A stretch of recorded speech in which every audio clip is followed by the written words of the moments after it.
राम राम दोस्तों और मेरी माताएं बहनें, आशा है कि आपके ऊपर बाबा नीम करोली जी की अपार कृपा होगी। आपके घर परिवार में सभी कुशल मंगल होंगे, यही मेरी प्रार्थना। बारंबार सभी देवी देवताओं का आह्वान करके मैं आपको उनके आशीर्वाद से कि ये जो धार्मिक कथाएं हैं वे सुनाता हूँ। पूरी सुने और आगे भी शेयर करें। आज मैं आपको सुनाता हूँ, जब श्री रामचंद्र जी वनवास काट के और रावण का वध करने के बाद अयोध्या पहुंच जाते हैं और वहाँ सुखपूर्वक राज्य शासन करने लगते हैं, तो एक घटना घटती है। वहाँ पर एक ब्राह्मण का 13-14 वर्ष का बच्चा है, वो मर जाता है और वो ब्राह्मण श्री राम के राजद्वार पर अपने मरे हुए बच्चे को लाकर भगवान श्री राम को ही उस बच्चे की मौत का कारण मानता है और क्या पुकार करता है, इसे पूरा सुनिए। जय श्री राम। शत्रुघ्न को मथुरा भेजकर भगवान श्री राम भरत और लक्ष्मण दोनों भाइयों के साथ धर्म पूर्वक राज्य का पालन करते हुए बड़े सुख और आनंद से रहने लगे। तदनंतर कुछ दिनों बाद उस जनपद के भीतर रहने वाला एक बूढ़ा ब्राह्मण अपने मरे हुए बालक का शव लेकर राजद्वार पर आया। वहाँ वह स्नेह और दुख से आकुल हो नाना प्रकार की बातें कहता हुआ रो रहा था और बार बार बेटा बेटा की पुकार मचाता हुआ इस प्रकार विलाप करता था, हाय, मैंने पूर्व जन्म में कौन सा ऐसा पाप किया था जिसके कारण आज इन आंखों में मैं अपने इकलौते बेटे की मृत्यु देख रहा हूँ।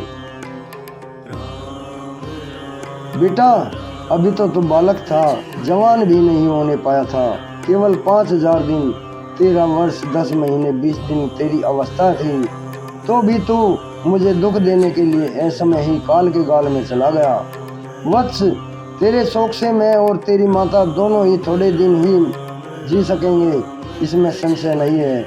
मुझे याद नहीं पड़ता कि कभी मैंने झूठ भी मुंह से बोला हो, किसी की भी हिंसा की हो अथवा समस्त प्राणियों में से मैंने किसी को कभी कष्ट पहुंचाया हो। फिर आज किस पाप के कारण मेरा बेटा पितृकर्म किए बिना इस बाल्यावस्था में ही यमराज के पास चला गया। श्री रामचंद्र जी के राज्य में तो अकाल मृत्यु की ऐसी भयंकर घटना पहले ना कभी देखी गई थी और ना ही सुनने में आई थी। निसंदेह श्री राम का ही कोई महान दुष्कर्म है जिसके कारण इस राज्य में रहने वाले बालकों की मृत्यु होने लगी है। दूसरे राज्य में रहने वाले बालकों की मृत्यु से भय नहीं है। अतः राजन, मृत्यु के वश में पड़े हुए इस बालक को जीवित कर दो, नहीं तो मैं भी अपनी स्त्री के साथ राजद्वार पर ही अनाथ की भांति प्राण दे दूंगा। श्री राम, फिर ब्रह्म हत्या का पाप लेकर तुम सुखी होना। महाबली नरेश, हम तुम्हारे राज्य में बड़े सुख से रह रहे हैं, इसलिए तुम अपने भाइयों के साथ दीर्घजीवी होवोगे। तुम्हारे अधीन रहने वाले हम लोगों पर यह बालक मरण रूपी दुख सहसा आन पड़ा है, जिससे हम स्वयं भी काल के अधीन हो गए। अतः तुम्हारे राज्य में थोड़ा भी सुख नहीं मिला। महात्मा नरेश का यह राज्य अब अनाथ हो गया है। श्री राम को स्वामी के रूप में पाकर यहाँ बालकों की मृत्यु अटल हो गई है। राजा के दोष से जब प्रजा का विधिवत पालन नहीं होता, तभी प्रजा वर्ग को ऐसी विपत्तियों का सामना करना पड़ता है। राजा के दुराचारी होने पर ही प्रजा की अकाल मृत्यु होती है, अथवा नगरों तथा जनपदों में रहने वाले लोग जब अनुचित कार्य करते हैं, पापाचार करते हैं और वहाँ की रक्षा का कोई व्यवस्था नहीं होती, तो अनुचित कर्म से रोकने के लिए कोई उपाय नहीं किया जाता है, तभी उस देश की प्रजा में अकाल मृत्यु का भय प्राप्त होता है। अतः यह स्पष्ट है कि नगर या राज्य में राजा से कोई अपराध हुआ होगा, तभी तो इस तरह बालक की मृत्यु हुई है, इसमें कोई संशय नहीं है। इस तरह अनेक प्रकार से वाक्यों से उसने बारंबार राजा के सामने अपना दुख निवेदन किया और बारंबार शोक से संतप्त होकर वह अपने मरे हुए पुत्र को उठा कर हृदय से लगाता रहा। महाराज श्री राम ने उस ब्राह्मण के इस तरह दुख और शोक से भरा हुआ वह सारा करुण क्रंदन सुना वे इस दुख से संतप्त हो उठे। उन्होंने अपने मंत्रियों को बुलाया और वशिष्ठ और वामदेव को एवं महाजनों सहित अपने भाइयों को भी आमंत्रित किया। तदनंतर वशिष्ठ के साथ 8 ब्राह्मणों ने राज्यसभा में प्रवेश किया और उन देवतुल्य नरेश से कहा, महाराज आपकी जय हो।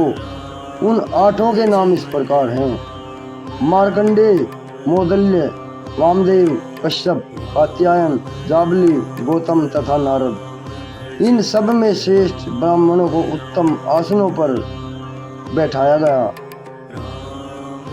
वहां पधारे हुए उन महर्षियों को रघुनाथ जी ने हाथ जोड़कर प्रणाम किया और वे स्वयं में भी अपने स्थान पर बैठ गए। फिर मंत्री और महाजन के साथ यथायोग्य शिष्टाचार उन्होंने निर्वाह किया। उद्दीप्त तेज वाले सब लोग वहां यथास्थान पर बैठ गए। श्री रघुनाथ जी ने उनसे यह बातें बताई और कहा, यह ब्राह्मण राजद्वार पर धरना दिए पड़ा है।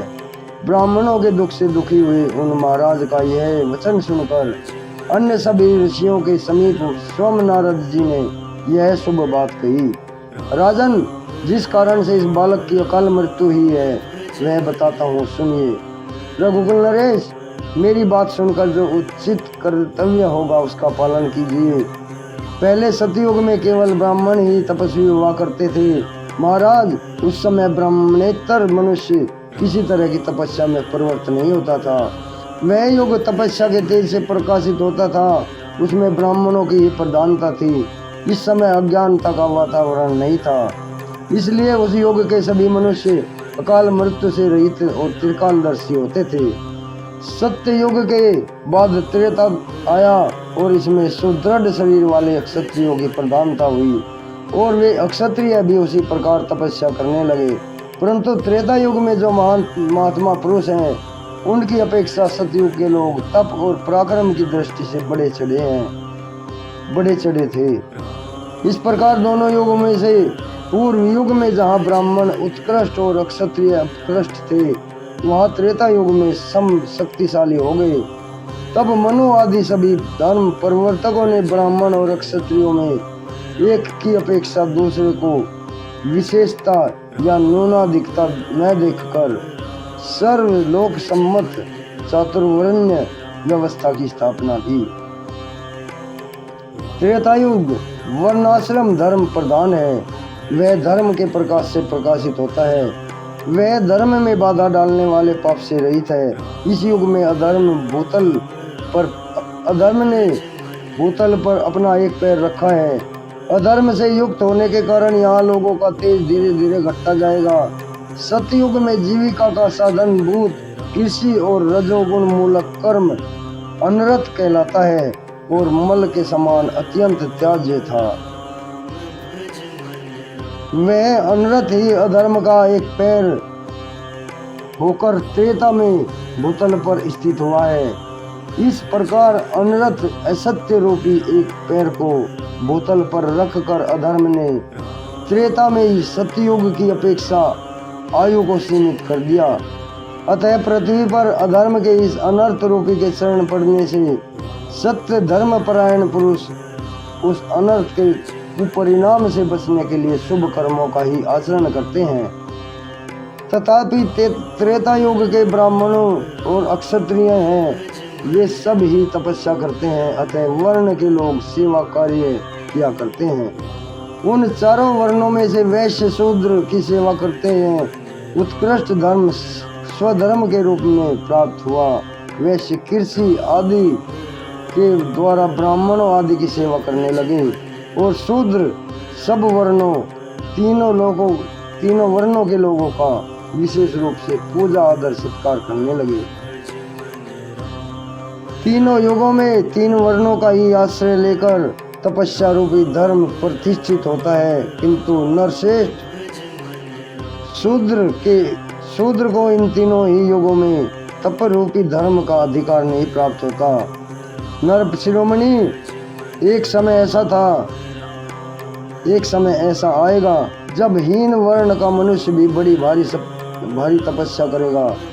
कलयुग आने पर भविष्य में होने वाली शूद्र योनि में उत्पन्न मनुष्य के समुदाय में तात्पर्यता की प्रवृत्ति होगी, तपश्चर्या की प्रवृत्ति होगी। द्वापर में भी शूद्र का तप प्रवृत्त होना महान अधर्म माना गया है, फिर त्रेता के लिए तो यह कहना ही क्या। महाराज, निश्चय ही आपके लिए राज्य की किसी सीमा पर कोई खोटी बुद्धि वाला शूद्र महान तप का आश्रय लेकर तपस्या कर रहा है। उसी के कारण इस बालक की मृत्यु हुई है। जो कोई भी दुर्बुद्धि मानव जिस किसी भी राजा के राज्य अथवा नगर में अधर्म या न करने योग्य काम करता है, उसका वह कार्य उस राज्य के अनैश्वर्य दरिद्रता का कारण बनता है और वह राजा शीघ्र ही नरक में पड़ता है, इसमें संशय नहीं है। इस प्रकार जो राजा धर्म पूर्वक प्रजा का पालन करता है, वह प्रजा के वेदाध्ययन, तप और शुभ कर्मों से पुण्य का छठा भाग प्राप्त कर लेता है। पुरुष सिंह, जो प्रजा के शुभ कर्मों के छठे भाग का उपभोक्ता है, वह प्रजा की रक्षा कैसे नहीं करेगा। अतः आप अपने राज्य में खोज कीजिए, जहाँ कोई दुष्कर्म दिखाई दे वहाँ उसे रोकने का प्रयत्न कीजिए। नरश्रेष्ठ, ऐसा करने से धर्म की वृद्धि होगी, मनुष्यों की आयु बढ़ेगी, साथ ही इस बालक को भी नया जीवन प्राप्त होगा। नारद जी के ये अमृत वचन सुनकर श्री रामचंद्र जी को अपार आनंद प्राप्त हुआ। उन्होंने लक्ष्मण जी से इस प्रकार कहा, लक्ष्मण, जाओ, उत्तम व्रत का पालन करने वाले इन द्विज श्रेष्ठ को सांत्वना दो और इनके बालक का शरीर उत्तम गंध एवं सुगंध से युक्त तेल से भरे हुए काठ के कठोते में डोंगी में डुबाकर रखवा दो और ऐसी व्यवस्था कर दो जिससे बालक का शरीर विकृत या नष्ट न होने पाए। शुभ कर्म करने वाले इस बालक का शरीर जिस प्रकार सुरक्षित रहे, नष्ट या खंडित न हो, वैसा प्रबंध करो। शुभ लक्षण लक्ष्मण को ऐसा संदेश देकर माहेश्वरी रघुनाथ जी ने मन ही मन पुष्पक विमान का चिंतन किया और कहा, आ जाओ। श्री रामचंद्र जी का अभिप्राय समझकर स्वर्ण भूषित पुष्पक विमान एक ही मुहूर्त में उनके पास आ गया। आकर नतमस्तक हो वह बोला, नरेश्वर, यह राम है। माँ बाओ, मैं सदा आपके अधीन रहने वाला किंकर हूँ और आपकी सेवा के लिए उपस्थित हूँ। पुष्पक का यह मनोहर वचन सुनकर ये महाराज श्री राम महर्षियों को प्रणाम करके उस विमान पर आरूढ़ हुए।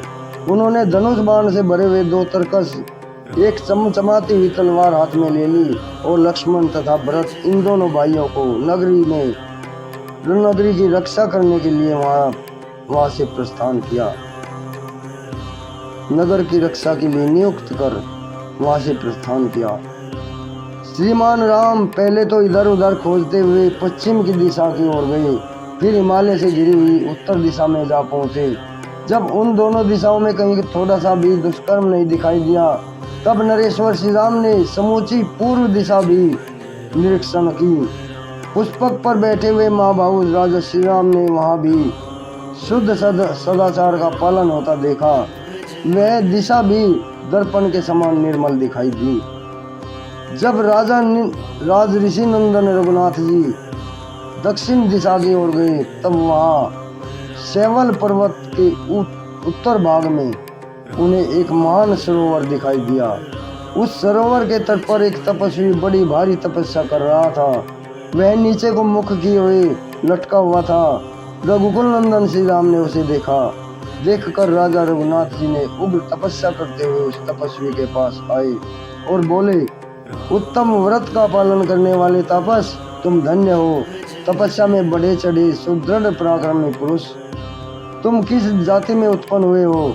और मैं दशरथ कुमार राम तुम्हारा परिचय जानने के कोलाहल से यहाँ आया हूँ और तुमसे पूछ रहा हूँ, तुम्हें किस वस्तु को पाने की इच्छा है? तपस्या द्वारा संतुष्ट हुए इंद्र इष्ट देवता से वर के रूप में तुम क्या पाना चाहते हो? स्वर्ग या दूसरी कोई वस्तु? कौन सा ऐसा पदार्थ है जिसके लिए तुमने ऐसी कठोर तपस्या करने का निर्णय लिया है? यह तपस्या दूसरों के लिए दुष्कर है। तापस, जिस वस्तु के लिए तुम तपस्या में लगे हो उसे मैं सुनना चाहता हूँ। इसके सिवा भी बताओ, तुम ब्राह्मण हो या दुर्जय क्षत्रिय, तीसरे वर्ण के वैश्य हो या अथवा शूद्र, तुम भला हो, तुम्हारा भला हो, ठीक ठीक बताओ। महाराज श्री राम के इस प्रकार पूछने पर नीचे सिर किए हुए लटके उस तपस्वी ने नरपश्रेष्ठ दशरथ नंदन श्री राम को अपनी जाति का परिचय दिया और जिस उद्देश्य से उसने तपस्या के लिए प्रयास किया था वह भी बताया। क्लेश रहित कर्म करने वाले भगवान राम का यह वचन सुनकर नीचे मस्तक किए हुए लटका हुआ वह तथाकथित तपस्वी इस प्रकार बोला, महायशस्वी श्री राम, मैं शूद्र योनि में उत्पन्न हुआ हूँ और संदेह स्वर्ग लोक में जाकर देवत्व प्राप्त करना चाहता हूँ। इसलिए संदेह यानी शरीर सहित स्वर्ग लोक में जाकर देवत्व प्राप्त करना चाहता हूँ, इसलिए ऐसा उग्र तप कर रहा हूँ। श्री राम, मैं झूठ नहीं बोलता, देवलोक पर विजय पाने की इच्छा से ही तपस्या में लगा हूँ। आप मुझे शुद्ध समझिए, मेरा नाम शंभुक है। वह इस प्रकार कह ही रहा था, श्री रामचंद्र जी ने म्यान से चमचमाती तलवार निकाली और उसी से उसका सिर काट दिया। उस शूद्र का वध होते ही इंद्र और अग्नि सहित संपूर्ण देवता बहुत ठीक कहकर भगवान श्री राम का बारंबार सम्मान और बारंबार प्रशंसा करने लगे। उस समय उनके ऊपर सब ओर से वायु देवता द्वारा बिखेरे गए दिव्य एवं परम सुगंधित पुष्पों की भारी वर्षा होने लगी। वे सब देवता अत्यंत प्रसन्न होकर सत्य पराक्रमी श्री राम से बोले, देव महात्मे, आपने यह देवताओं का ही कार्य संपन्न किया है। शत्रुओं का दमन करने वाले रघुकुल नंदन श्री राम, आपके सत्कर्म से ही यह शूद्र से शरीर सुरलोक में नहीं जा सका, अतः आप जो वर चाहेंगे मांग लो। देवताओं का यह वचन सुनकर सत्य पराक्रमी श्री राम ने दोनों हाथ जोड़कर सहस्र नेत्रधारी देवराज इंद्र से कहा, यदि देवता मुझ पर खुश हैं तो मुझे वह ब्राह्मण पुत्र जीवित हो जाए, यह वरदान दीजिए। यही मेरे लिए सबसे उत्तम अभीष्ट वर है। देवता लोग मुझे यही वर दें। मेरे ही किसी अपराध के कारण ब्राह्मण का वह इकलौता बालक असमय ही काल के गाल में चला गया है। मैंने ब्राह्मण के सामने यह प्रतिज्ञा की है कि मैं आपके पुत्र को जीवित कर दूंगा, अतः आप लोग मुझे वर दें, आपका कल्याण हो। आप उस ब्राह्मण के बालक को जीवित कर दें, मेरी बात को झूठ ना होने दें। श्री रघुनाथ जी की यह बात सुनकर विम्बु शिरोमणि देवता और उनसे प्रसन्न पूर्वक बोले, आप संतुष्ट हो जाएं श्री राम, वह बालक आज फिर जीवित हो गया है और अपने भाई बंधुओं से जा मिला है। आपने जिस मुहूर्त में इस शूद्र को धराशायी किया था उसी मुहूर्त में वह बालक भी जी उठा था। नरश्रेष्ठ, आपका कल्याण हो, भला हो। अब हम आपका स्वागत करते हैं और हम अपने स्थान को जाते हैं। रघुनंदन, हम महर्षि अगस्त्य का दर्शन करना चाहते हैं। उन्हें जलाशय लिए पूरे 12 वर्ष बीत चुके हैं। अब उन महातेजस्वी ब्रह्म ऋषि की वह जल शयन संबंधी व्रत की दीक्षा समाप्त हो गई है, इसलिए हम लोग उन महर्षि का अभिनंदन करने के लिए जाएंगे। आपका कल्याण हो। आप भी उन मुनि श्रेष्ठ का दर्शन करने के लिए चलिए। तब बहुत अच्छा के गर्भ रघुकुल नंदन श्री राम देवताओं के सामने वहां जाने की प्रतिज्ञा करके उस सुवर्ण भूषित पुष्पक विमान पर चढ़े। तत्पश्चात देवता बहुसंख्यक विमानों पर आरूढ़ होकर वहां से प्रस्थित हुए। फिर श्री राम भी उन्हीं के साथ शीघ्रता पूर्वक कुंभज ऋषि के तपोवन में चले गए। देवताओं को आया देखकर तपस्वी निधि धर्मात्मा अगस्त्य ने उनकी सबकी समान रूप से पूजा की। जय श्री राम। दोस्तों और मेरी माताएं बहनें, ये प्रभु श्री राम की बहुत ही अनोखी लीला है, इसे आगे भी शेयर करें। जय बाबा नीम करोली महाराज जी। क्योंकि कोई भी मनुष्य चाहे कोई भी हो, वो अगर अपने हृदय में गलत नीति से गलत विचार करके कोई प्रार्थना कोई पूजा करता है वो अनर्थकारी होती है। जय राम जी की जय। बाबा नीम करोली महाराज।